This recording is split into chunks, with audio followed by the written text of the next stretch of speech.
ang mga kwento ng pag-ibig, kwento ng buhay at kwento ng pag-asa dito sa Barangay Love Stories. Love Stories.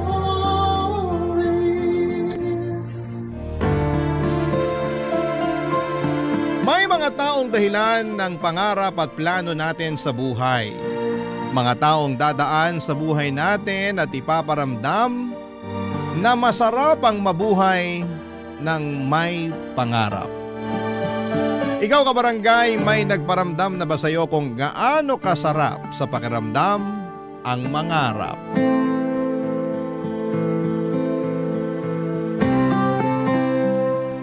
Dear Papa Dudut, ako nga pala si Gesmond, 40 years old, isang tagabantay ng isang PCR na malapit sa isang sikat na tourist spot. 15 years na ako sa trabaho na ito. Tatay ko ang unang nagbantay sa PCR na binabantayan ko sa ngayon. Tatay ko ang unang nagbantay doon noong kagagawa pa lamang. Tawag nga sa kanya ng mga taga roon ay manager. Siya rin ang nagrekomenda sa may-ari na ako na lamang ang kuning kapalit niya. Napaaga kasi ang pag-retire ni tatay sa trabaho dahil tinamaan siya ng stroke. Kinailangan niyang magpahinga.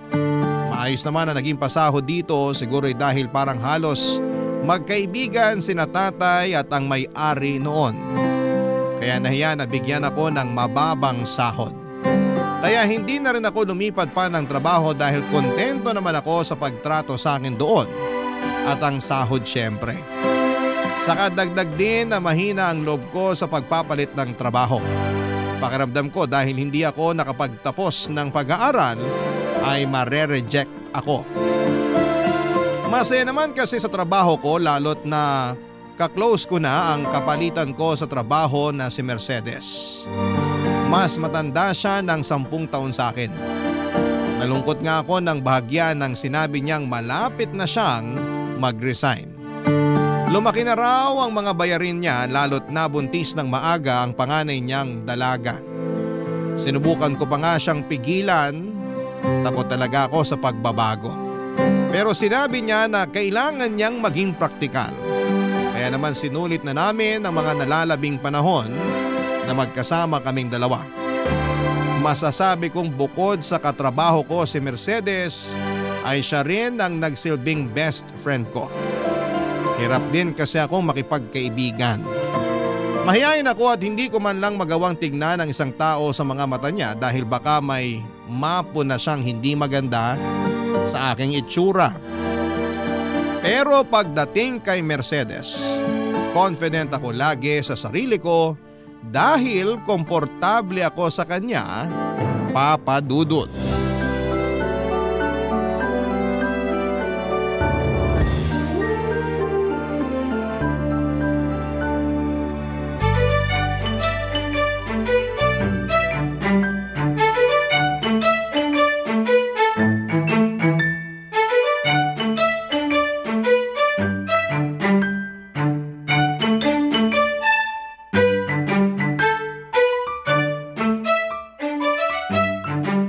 Nakasimangot ka na naman dyan, Mercedes. Sino bang hindi sisimangot? Patapos na nga yung shift ko, tapos makikita ko pa kung gaano kadugyot iniiwan ng last customer yung isang cubicle. Hindi ba siya naturuan mag-flush pagkatapos dumumi? Wala tayong magagawa. Hindi lahat katulad natin na mitikuloso sa CR. Yung dumi niya, hindi pang 10 piso pang 500 pesos. Buti hindi siya lumagpas bago shift ko. Napansin ko na kung paano niya ipitin yung mga hita niya. Tapos nung nakalapit na siya sa akin, parang tumatayo yung balahibo niya sa braso. Senyalis na pala yun. Wala na tayong magagawa. Nangyari na Nakadumi na siya. Nalinisan mo na nga Ay, ang hirap ng trabaho natin. Hindi sapat yung pasahod. Tapos ang dudugyot pa ng mga customer. Isang buwan mo na lang naman titiisin, di ba? Yun na nga Isang buwan na nga lang. Pero balak pa ata akong pahirapan. Para wala ka na raw dahilan para bumalik. Para ma-realize mo na tama lang ang desisyon mong umalis. Ay, masaya naman na sana ako rito. Kahit na may mga dugyot lang talagang customer. At syempre, nandito ka na nakakakwentuhan ko, na pagsasabihan ko ng sama ng loob ko sa pamilya ko. Pwede pa rin naman tayo magkwentuhan kahit wala ka na rito. Magkita tayo kapag day off natin. Ay nako, malabo na yon. Paanong malabo? Nagbabalak akong pumunta sa ibang bansa. May tutulong na sa akin. Nakahanap ka na ba ng trabaho mo sa ibang bansa? Hindi pa, doon pa lang ako maghahanap. Pwede ba yun? Di ba haharangin ka kapag wala ka namang employer doon na pupuntahan? Stricto kaya sa airport. Magti-TNT ako. Hoy, mali yan. Delikado pa. Marami ng kababayan natin ang na-deport dahil dyan. Yung iba nga, hindi na nakabalik ng Pinas. Umayos ka, Mercedes. Ay nako, marami nang gumagawa niyan sa ibang bansa. Kunwari turista lang pero maghahanap na agad ng trabaho ron. Saka tutulungan naman ako ng pinsan ko. Nakakatakot siyang gagawin mo. Ikaw pang natakot ako nga itong makikipagsapalaran dun. Paano kung matalo ka sa pakikipagsapalaran mo? Alam mo yung pagiging nega mo, bawas-bawasan mo nga. Kaibigan kita, kaya sasabihin ko sa'yo na hindi maganda yung pag-uugali na yan. Hindi ka aasenso kung ganyan lagi ang mindset mo. Sapat naman na kinikita ko ngayon. Hindi ko na kailangan maghangat pa ng pag-asenso. Masaya na ako sa kung anong meron ako. Darating din ang araw na hindi ka na makukontento sa kinikita mo rito. Lalo kung magtutuloy-tuloy ang pagtaas ng bilihin. Ikaw na rin mismo ang tataka sa malaking banyo na to. Hindi rin. Masaya ako rito. Maayos si boss sa akin. Wala naman ako mga anak na kailangan kong problemahin. Eh paano naman ang tatay mong na-stroke? Hindi naman siya naghahangad ng sobra sa akin. Naibibigay naman ng bunso namin lahat ng pangangailangan niya. Pang merienda nga lang ni tatay yung inaabot ko, sapat na yun eh. Hindi sa hinihiling ko to ha. Pero paano kung isang araw bigla ka nalang mangailangan ng malaking pera? Saan ka kukuha? Eto, sinasabi ko sa'yo. Kahit isang buwan mong kupita na mga bayad na mga nagbabanyo rito, hindi pa rin magiging sapat yon, sigurado. Sasagutin ko pa sana si Mercedes sa kanyang huling mga sinabi. Pero may dumating ng customer at kailangan na naming magpalit ng shift. Nagpaalam na rin si Mercedes at sinabing kailangan pa niyang samahan ang anak niya para magpa-check up sa OBGYN. Hinayaan ko naman na siyang umalis, Papa Dudut, habang nakaupo at naghihintay ng mga gagamitin ng banyo. Napaisip ako sa mga sinabi ni Mercedes sa akin. Paano kung isang araw ay hindi na lamang ako makontento sa kinikita ko? Paano kung isang araw bagsakan ako ng malaking pangangailangan ng Diyos at mapinitan akong maghanap ng ibang pagkakakitaan para lamang matapos ang pangangailangang yon? Paano kung humingi ng sobra si tatay sa akin bukod sa inaabot kong pangmeryenda niya? Paano kung mapagod na ang bunso namin na magsustento sa pangangailangan ni tatay? Yan ang mga tanong na naglaro sa isipan ko habang nakatulala at nag-aabang na mag-aabot ng barya para makigamit ng banyo. Ilang oras na umikot ang maraming katanungan sa isipan ko, Papa Dudut. Nagkataon pa na walang masyadong gumagamit ng banyo dahil Lunes. Wala rin kailangang linisan sa mga cubicle. Nakaupo lamang ako sa entrance at pinaglalaruan ng mga binayad na barya sa akin. Pinagmamasdan ko lahat ng mga piso, 5 piso hanggang sa 20 pesos na barya. Hinayaan kong kumalansing ang mga barya habang sabay-sabay ko silang hinahalo sa lalagyan. Nasa ganung posisyon ako nang may lumapit sa akin na isang babae na sa tansya ko ay nasa 30 anyos lamang. Payat at mukhang galing sa puyat o pag-iyak. Mukha ring hindi naligo pero hindi naman siya mabaho. Lalo nung lumapit siya sa akin para magbayad. Paula nga pala ang pangalan niya at sa kanya iikot ang kwentong ito, Papa Dudut.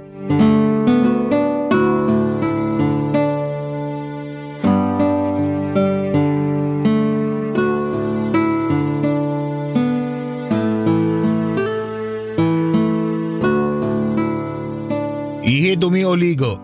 Magkano pag-iihi? Hindi mo ba nakita yung karatula rito sa mesa? Hala, nasaan yung karatula rito?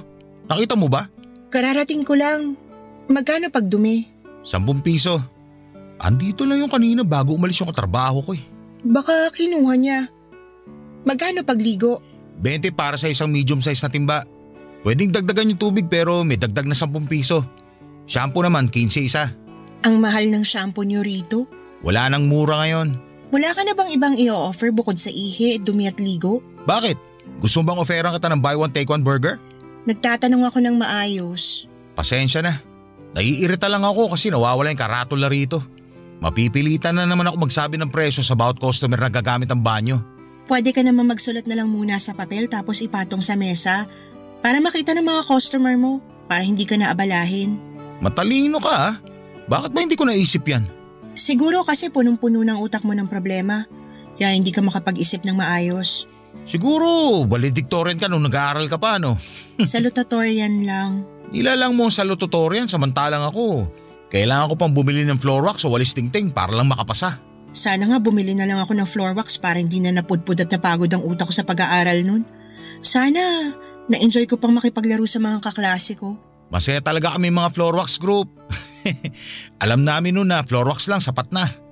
Hindi rin naman magagamit sa totoo lang ang taas ng grado kapag napunta ka sa totoong mundo. Ano bang requirements ng totoong mundo? Tibay ng loob. Matibay bang loob mo? Ano ba talagang pinunta mo rito? Ihi, dumi o ligo? 15 ang shampoo ah. Magkano kapag iiyak lang? Bakit hindi ka nalang umuwi sa bahay niyo para doon umiyak? Yung mga customer mo ba rito, kaya mong sabihin na sa bahay na lang umihi o dumumi? Salutatorian ka nga. Magkano pag iiyak? Pag-uusapan namin ng boss ko yan para ilagay sa karatula. Ikaw pa lang kasi ang unang nag-request niyan. Pwede ba na 15 para sa 10 minutong iyak? Hindi ako gagamit ng tubig pero kung may tissue kang iaabot pwede ko rin kunin. Ganito na lang. Dahil ikaw ang unang customer ko na iiyak, ibibigay ko na sa'yo ng libre. Doon ka na lang sa pangatlong cubicle ha, para hindi ka makaistorbo doon sa mga susunod na customer. Thank you sa pa-free trial mo. Pero 5 minuto lang. Hapon na kasi. Baka magsidagsaan na yung mga bababa ng jeep at bus dyan sa harapan. Baka pwedeng tumawad. Gawin mo ng 7 minuto na lang. Di ba kapag hihingi ng tawad, dapat binabawasan? Bakit mo pinapatagdagan? 6 na minuto. Sige, pero walang tissue na kasama ha. Ano, deal? Deal. Pumasok na nga si Paula sa ikatlong cubicle, Papa Dudut. Sinubukan kong pakinggan kung paano siya umiyak pero wala akong narinig. Tinuon ko na lamang ang atensyon ko sa pagsusulat sa papel ng mga presyo ng ihi, dumi at ligo with shampoo. Nang bigla kong narinig ang malakas na pag-iyak ni Paula. Nagulat ako. Nag-alangan akong pumasok sa banyo dahil walang magbabantay ng kaha. Nag-alangan din ako dahil baka magulat siya at hindi na maging komportable sa pag-iyak niya. Nagtalo ang loob at isipan ko at nag-alala kasi ako para kay Paula. Baka kung ano na rin ang gagawin niya sa mga susunod na minuto. Nag-overthink na ako. Paano kung doon niya kitlin ang buhay niya? E di ako ang maglilinis ng dugo. Mas mahirap pa yon kesa sa paglilinis ni Mercedes ng duming kumalat sa shift niya. Papadudod sinikap kong pumirme sa upuan ko. Binuhos ko ang atensyon ko sa pagbibilang ng barya. Nagdasal ako na sana ay may ibang customer pa na dumating para mapigilan si Paula kung sakaling balak nitong tapusin ang buhay niya. Pero walang dumating at hindi na rin ako nakatiis. Kaya naman pumasok na ako sa loob ng banyo at kumatok sa ikatlong cubicle. Napatigil sa pag-iyak si Paula at nagreklamo siya at sinabing wala pang 6 na minuto ang pag-iyak niya. Sinabi ko sa kanya na nag-aalala ko. Sinabihan ko siya na huwag gagawa ng hindi maganda sa sarili niya dahil ayokong mapagbintangan at ayokong maglinis ng dugo niya. Doon na nga siya natawa, Papa Dudut. At makalipas ang 1 minuto, lumabas na siya ng banyo. Namumugto ang mga mata at tinapik ako sa balikat at saka nagpasalamat. Balak pala talaga niyang kitlin ang buhay niya noon. Mabuti na lamang at kumatok ako, Papa Dudut. Barangay Love Stories. Barangay Love Stories. Papa Dudut, malaki ang takot ko sa mga taong kumikitil ng buhay nila. Ganon kasi ang ginawa ng nanay ko noong bata pa lamang kami ng kapatid ko. Pagkasundo niya sa amin ni Bunso sa school ay pinaghanda pa niya kami ng merienda. Pero sinabi niyang kainin namin yon sa labas ng bahay. Hindi naman kami nagtaka ni Bunso at wala rin noon si tatay dahil nasa trabaho siya. Wala kaming napansing kakaiba kay nanay noon o baka masyado lamang akong inosente kaya hindi ko napansin na may pinagdadaanan na pala si nanay.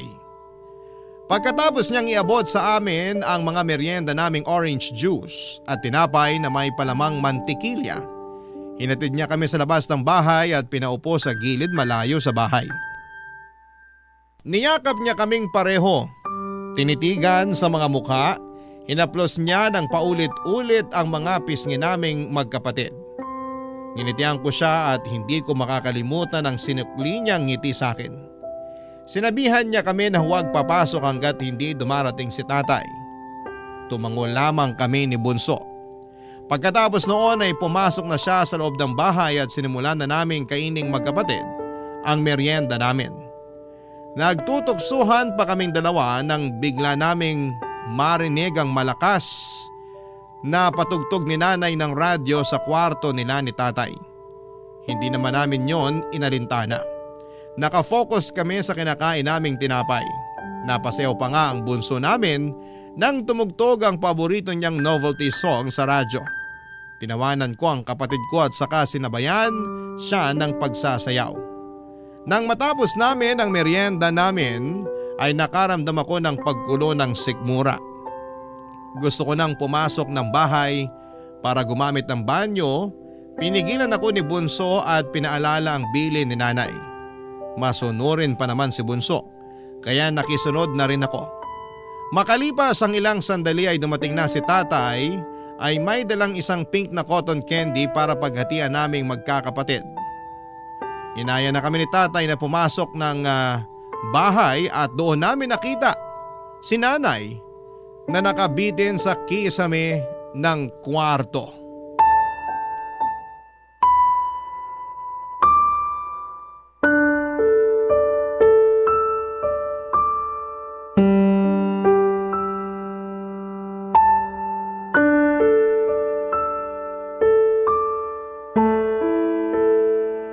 Magkano na presyo ng pag-iyak sa banyo? Hindi ka na pwedeng umiyak sa banyo. Bakit naman? Hinahaluan mo na hindi maganda eh. Sorry nung nakaraan kung natakot kita. Balak mo pa ata akong masibak sa trabaho. O baka naman plano mo na idin ako sa kaso. Ayaw naman kitang madamay sa gagawin ko sana eh. Ayaw mo madamay ako dito eh, gagawa ka na hindi maganda sa sarili mo. Malamang madadamay ako. Iimbestigahan ako. Buti sana kung may iba kang kasabayan na magwi-witness para sa akin. Sorry na nga. Sorry. Kung natuloy ang pagtapos mo sa buhay mo, may magagawa bang sorry mo pag nakulong na ako? Hindi na mauulit. Talaga? Kasi bawal ka na rito sa PCR namin. The customer is always right. Kahit kikitilin na ang buhay, right ka pa rin? Nabigla lang ako noon. Hindi na talaga yun mauulit. Sana ganyan din ang sinabi ng nanay ko noon, na nabigla lang siya. Ha? Sana nabigla lang siya noon. At sana tama ang timing namin bago namin siya nakitang nakabiti sa kisame. Sana lang talaga. Tinapos ng nanay mong buhay niya? Bata pa lang kami noon. May hawak pa akong cotton candy na pinag-aagawan namin magkapatid. Tapos pagpasok namin ng bahay, nakita na lang namin siya nakabiti sa kisame. Sorry. Mula noon hindi na ako kumain pa ng cotton candy. Lalo na yung pink. Di makita o makaamoy noon, ayoko. Kaya pag may tumatambay na nagbebenta ng cotton candy dyan sa tapat, tinataboy ko talaga. Napabarangay na nga ako minsan dahil doon. Sinabi mo bang totoong dahilan? Bakit ko sasabihin? E di kinaawaan nila ako. Ayaw mo bang kaawaan ka? Mas gusto kong maintindihan ako. Wala bang nakakaintindi sa'yo? Si nanay. Pero wala na siya. Salamat sa pagpapaalala ha. Sorry, nagkamali na naman dila ko. Huwag kang makasarili. Huwag mo kitilin ang buhay mo. Buti sana kung ikaw lang makakaranas ng epekto ng pagkawala mo. Paano ang pamilya mo pag nalaman nila? O kaya boyfriend mo? Hindi mo alam kung gaano kahirap mag-move on kapag namatayan ka ng mahal sa buhay. Ilang beses ko bang kailangang mag-sorry? Huwag ka sa akin mag-sorry. Mag-sorry ka sa sarili mo. Lumalaban ang katawan mo para mabuhay ka. Tapos dahil nagpadala ka sa pagkabigla, gusto mo tapusin kaagad ang pinaghirapang protektahan ng katawan mo? Madali lang kasi sa'yong sabihin yan. Pero sa mga katulad namin na may mabigat na pinagdadaanan, ito lang ang nakikita naming solusyon para matapos ng lahat eh. Siguro sa'yo matatapos ang lahat. Pero pagkatapos mo sa mundo na to, magsisimula ang bagong buhay ang mga mahal mo sa buhay. Alam mo ba kung gaano kahirap magsimula ulit? Lalo kapag minawala. Hindi na talaga ako pwede sa CR na to kahit umihi lang. Hindi na. Wala na akong tiwala sa'yo. Lahat na lang kayo walang tiwala sa akin. Paano ako magtitiwala sa'yo sa ginawa mo? Kaikilala ko pa lang sa'yo. Pinapasok na nga kita ng libre sa banyo, tapos ipapahamak mo pa ako? Paano kung i-reset natin tong pagkakakilala natin? Magsimula ulit tayo. Magkano pag-iihi? 5 piso. Wala bang bawas? 10 piso yung bawas o dumi. Ibig kong sabihin, pabawas naman ang presyo sa pag-ihi. Kahit wala ng tissue, okay lang.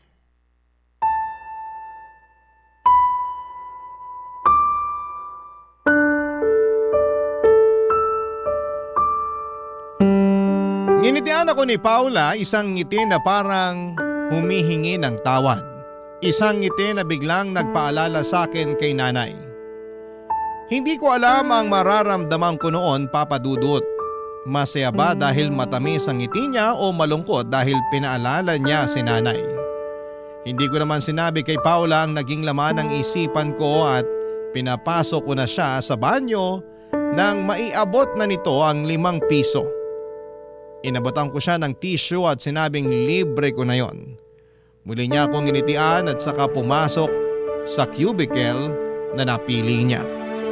Binantayan ko siya noon at sinigurado na hindi na siya ulit gagawa ng nakaraang plinano niya.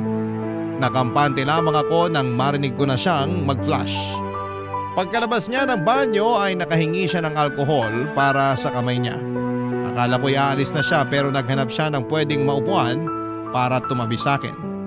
Hinayaan ko naman siya, Papa Dudut. Hindi ko lang siya masyadong inimik dahil nahihiya akong makipagkwentuhan sa kanya. Parang mas lumakas ang pagkabagsak ng confidence ko sa sarili dahil nakadikit ko na si Paula.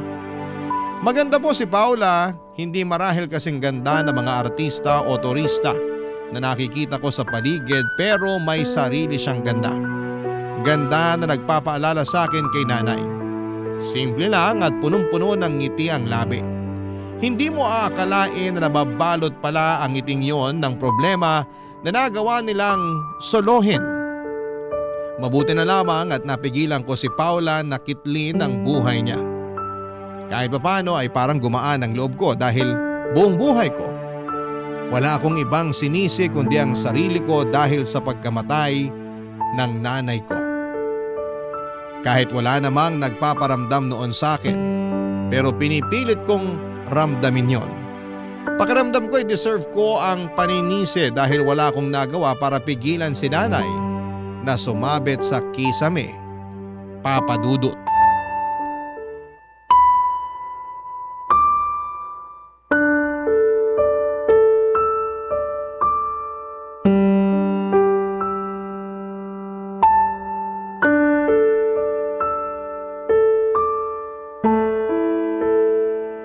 Pwede ba nating pag-usapan ang nangyari sa nanay mo?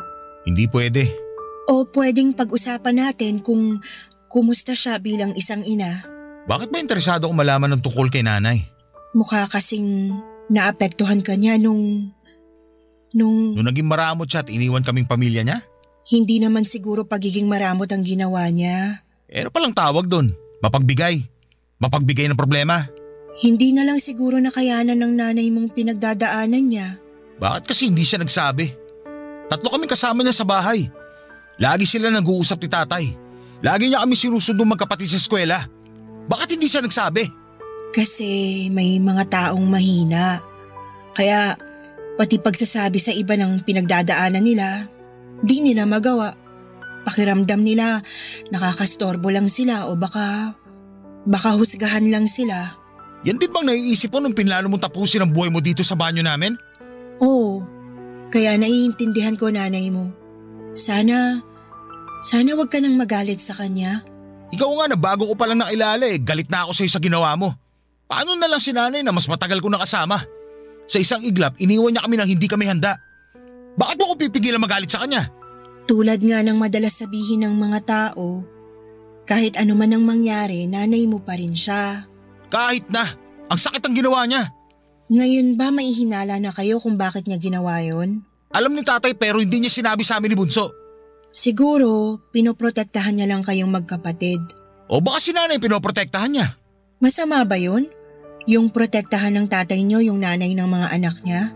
Unahin niya munang protektahan kami at hindi ang tao nang iwan sa amin. Naiintindihan kita. Talaga? Parang hindi naman. Kanina mo pa ako kinukontra sa galit ko sa nanay ko. Ayaw lang kitang malunod sa galit. Mahirap yun, maniwala ka. Nalunod ka na ba sa galit? Nalulunod pa rin. Umahon ka na. Wala rin kwenta kung magagalit ka pa, di ba? Ayaw ko pang umahon. Baka may sumaklolo pa sa akin eh. Bakit hindi na lang ikaw sumaklolo sa sarili mo? Ayoko sa sarili ko. Bakit ko sasaklolohan? Hindi ko alam kung nagbibiro ka o totoo na. Kung alin sa dalawang pinakamagaan para sa'yo na tanggapin, yun na lang. Ako naman ang magtatanong. Sige, magtanong ka lang. Bakit mo inisip tapusin ang buhay mo? Bakit bigla kang interesado sa buhay ko? Gusto ko lang malaman. Baka sakaling parehas lang kayo ng dahilan ni nanay.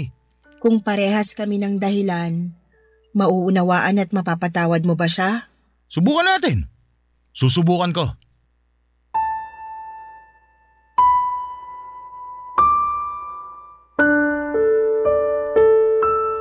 Naputol ang usapan namin ni Paula nang may dumating para umihi.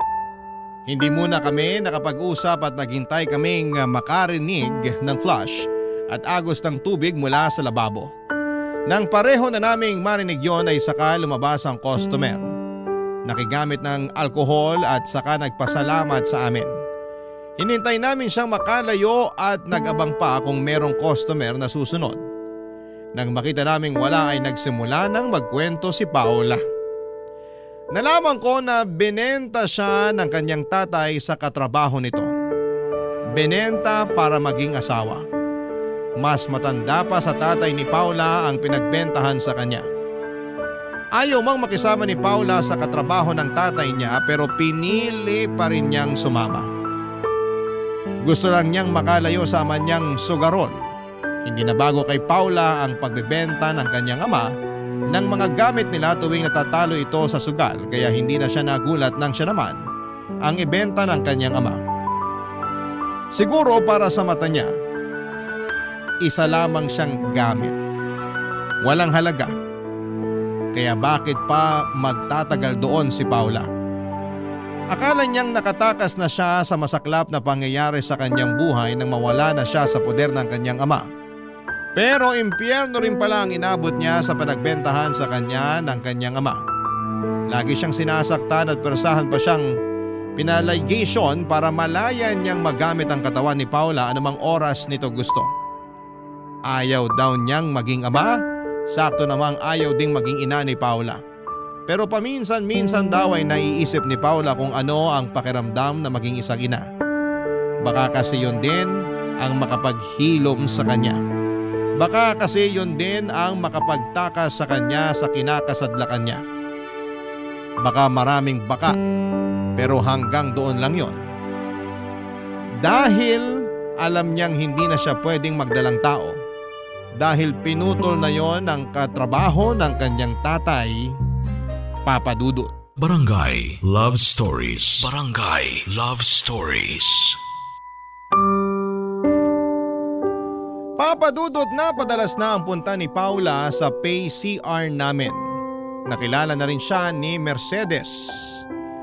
Naging magkakaibigan kaming tatlo at napagtawanan na ang mga minsang pagkakamali namin sa buhay.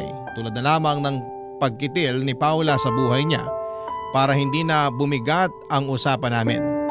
Saka para hindi ko na rin maalala ang ginawa ni nanay. Masaya ako na naging kaibigan na si Paula.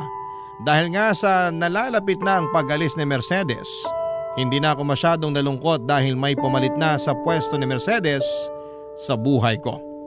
Lagi kong nakakausap si Paula at wala siyang trabaho at kapag wala ang katrabaho ng tatay niya, tumatakas si Paula para puntahan ako.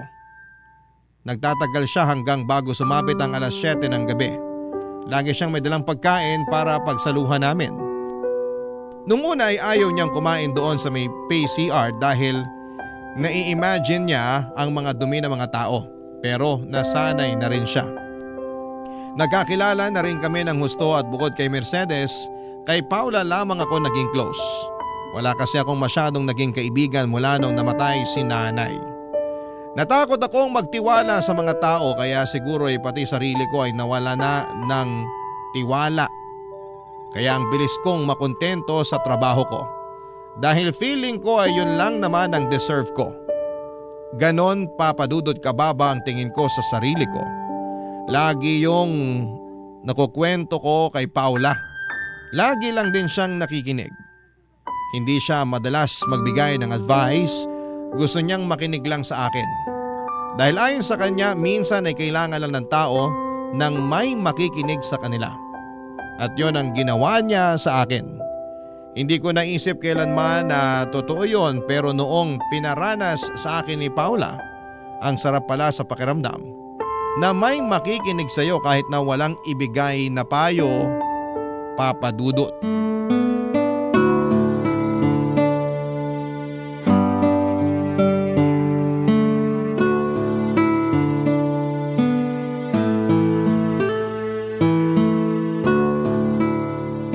Sigurado ka bang gusto mong kumain ng giniling na baboy at corned beef? Bakit naman hindi? Matapos mong linisan yung dumi ng huling customer mo dito sa PCR nyo? Sanay na ako. Minsan nga kapag umuulan, dyan ako sa loob ng CR kumakain. Kadiri. Sanay na nga kasi. Kahit ano pang marinig kong tunog o maamoy galing sa mga customer, wala na akong pake. Kahit ako ganyan sa katrabaho ng tatay ko. Sanay na. May tatanong ako. Ano yun? Bakit katrabaho ng tatay mo lagi ang sinasabi mo? Kasi yun naman siya sa buhay ko. Pero di ba parang asawa ka na niya? Parang lang. Pero para sa akin, katrabaho pa rin siya ng tatay ko. Bakit? Para mas madaling tanggapin ang kahayupan niya. Sobra naman sa kahayupan? Bakit para sa'yo ba? Hindi pa sobra yung mga kinuwento ko na pinagagagawa niya? Hindi mo na siya kahit kailan tatawaging asawa? Kahit umabot pa sa kabilang buhay. Ganun katindi ang galit mo sa kanya ha? Galit at pandidiri. Ayaw mo bang tumakas? Ito lang ang kaya kong pagtakas eh. Anong ibig mo sabihin? Itong pagpunta-punta ko sa'yo tuwing wala yung katrabaho ng tatay ko. Ito lang ang takas na kaya ko. Baka makayanan mo pa magpakalayo-layo. Ikaw, kaya mo bang lumayo sa trabaho mo tapos maghanap ng iba?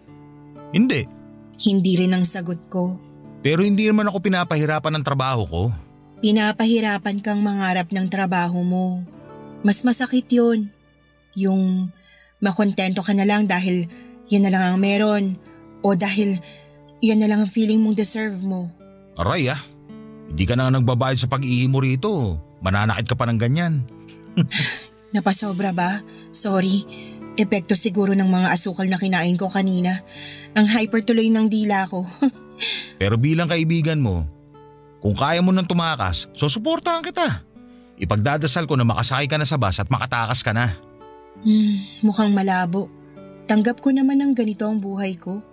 Alam mo, naisip ko lang nakakainis pala na tanggapin mo na lang lahat ng nangyayari sa'yo kahit gusto mo lumaban, no? Akala ko ba tanggap mo na lahat ng nangyayari sa buhay mo? Kontento ka na kamo sa trabaho at buhay mo ngayon? Ewan ko ba? Mula nung nakilala kita, parang natuto na ako mag-isip ng tama para sa akin. Flattered naman ako. Seryoso nga. Bago ka dumating, okay na ako rito sa PCR. Kahit hanggang mabulok na ang mga buto ko. Tapos ngayon? Ngayon, parang gusto ko na ng pagbabago. Napatitig sa akin si Paula. Sinabayan ko ang pagtitig na yon at hindi ko alam pero parang nakita ko sa mga mata niya ang sarili ko. Parang naintindihan ko bigla ang pangangailangan ng sarili ko. Hindi agad natapos ang pagtitig namin sa isa't isa at sinubukan kong ngumiti para mabawasan ang tensyon ng pagkakatitig namin. Pero mahina ako hanggang sa bigla na lamang hinawakan ni Paula ang hita ko. Nilapit ang mukha niya sa mukha ko. Hindi ako nakagalaw, Papa Dudut. Hinayaan ko siya sa ginagawa niya. Naramdaman ko ang hininga niya sa pisngi ko. Napansin ko sa mga mata niya na parang gusto niyang may mangyari sa amin.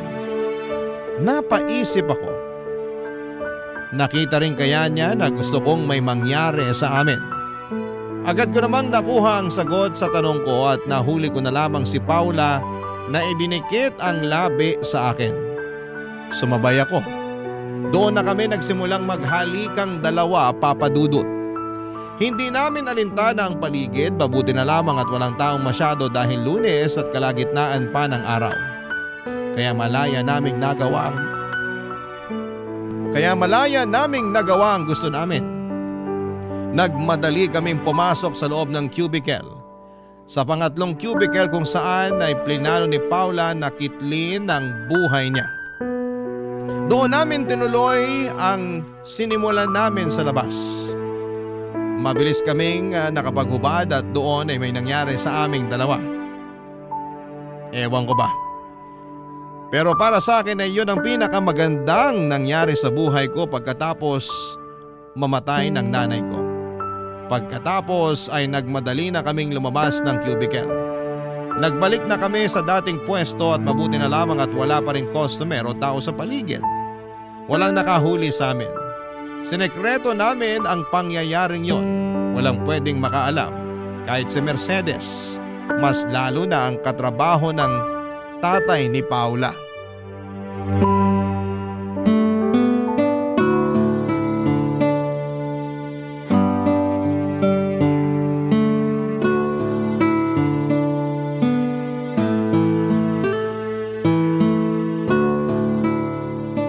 Nakatulala ka na naman.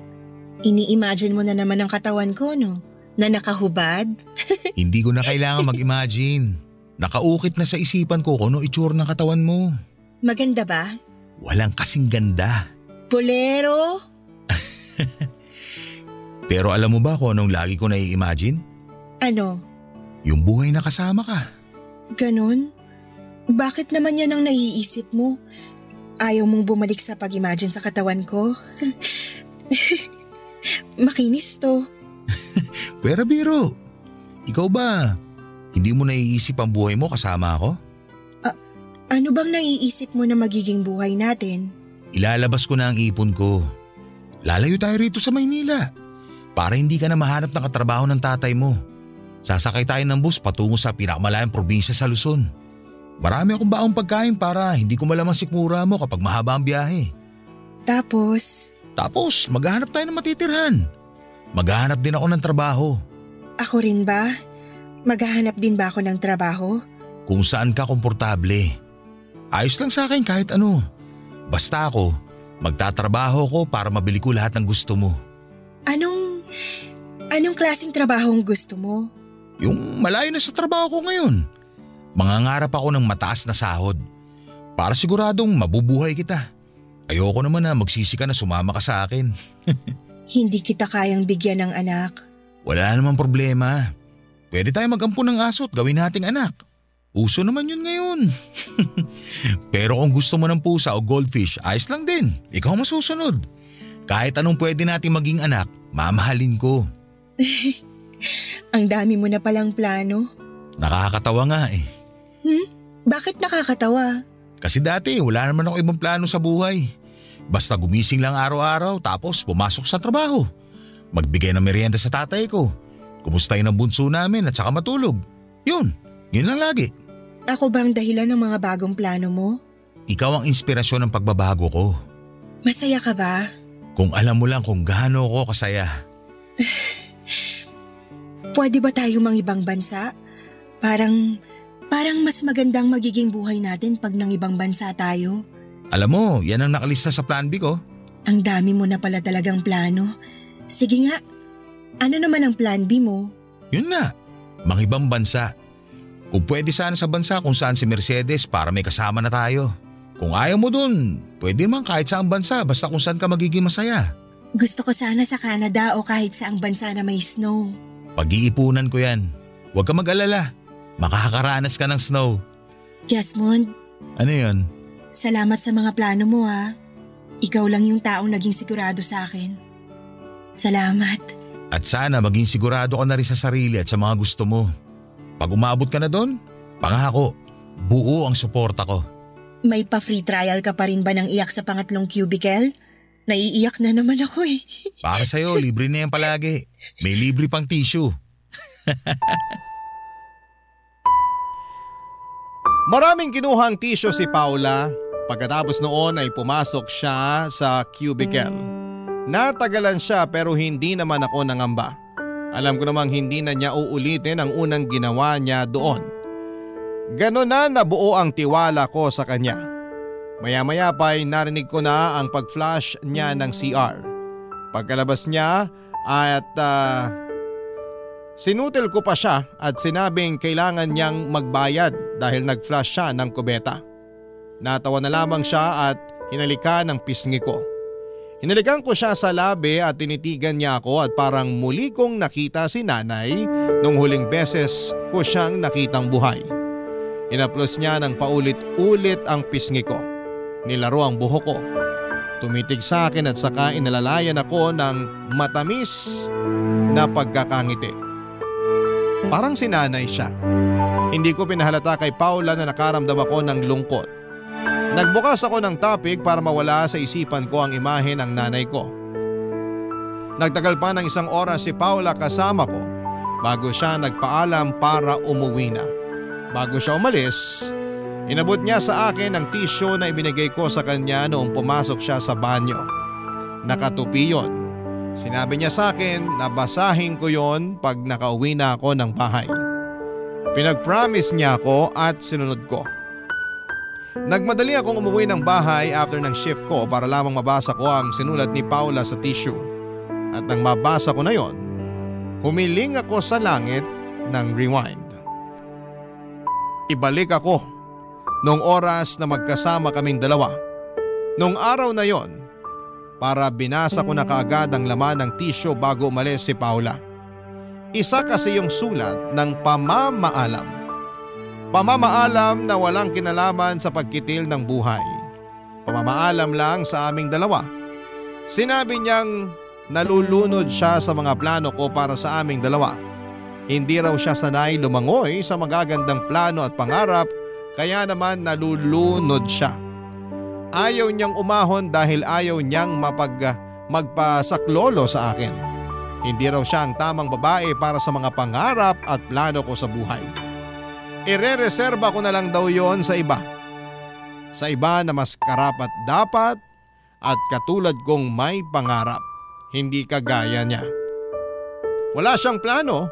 Wala na siyang pangarap. Kontento na siya sa masaklap na buhay niya.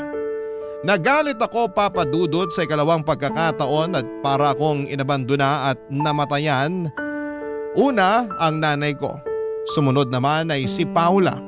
Mas masakit ang pag-aabandona ni Paula dahil nagsimula na ako sa gusto kong pagbabago at pangarap. Pero iniwan niya ako sa ere dahil hindi niya ako kayang samahan sa mga yon. Sa ngayon, Papa Dudut, ay nagpatuloy ako muli sa buhay sa pagbabantay ng PCR. Hindi na ako nangarap pang muli, natakot na ako. Noong nagsimula akong mangarap ulit, akala ko yun na ang pagbabago pero nagkamali pala ako. Katulad lang ni Paula si nanay, nang iwan din siya. Kung kailan busog na ako sa saya at sa mga pangarap. Bakit kailangan nilang gawin yon? Bakit kailangan nilang mangiwan habang nasa rurok ako ng saya? Hindi ko na marahil malalaman ang sagot dahil hindi na muling nagpakita pa si Paula sa akin at nawalan na rin ako ng ganang hanapin siya. Nawala na ako ng gana para sa sarili ko. Nawala na ako ng gana sa kahit na ano. Maraming salamat po sa pagbasa ng aking liham. Mabigat ang liham na pinadala ko at hiling ko'y sana'y maunawaan ninyo ako. Muli maraming salamat po sa inyo sa mga kabarangay natin.